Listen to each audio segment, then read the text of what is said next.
wannan kaga hatta hadisin da Annabi sallallahu alaihi yake cewa li an ya'kuza ahadakum hablahu, ɗayan ku ya dauki igiyarsa ya je daji, a wata ruwayan ma ya hau dutse ya je ya yi ice ya ɗauko shi a wuyansa ya je kasuwa ya siyar, wannan shine mafi alkhairi a gare shi, khairul lahu min an yas'alun nas, ya je ya dinga tambayan mutane a atuhu aw mana'uhu, sun bashi ko su hana shi. Saka abu ne wanda yake mummuna mutum ya je, idan kaga anan gurin Annabi sallallahu alaihi yana kwadaitarwa da mutum nema da kansa.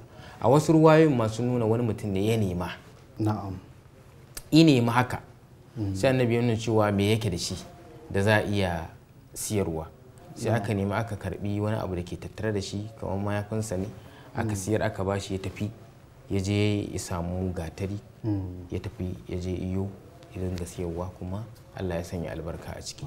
Saboda musulunci abin da yake ta koyarwa shine mutum ya tafi ta nema da kansa, in ya nema kuma da kyakkyawan niyya za ka ga Allah madaukakin sarki ya kuma shi ma neman watakila lada ne, ita ibada ce cikakkiya.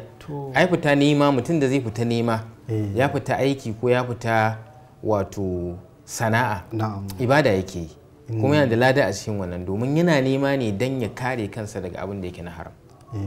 Domin kaga shine abin da ake kiransa qiyasul aks, kamar can da Annabi yake cewa wato law wada'aha fil harami ara'aytum in wada'aha fil harami akana lahu wizr.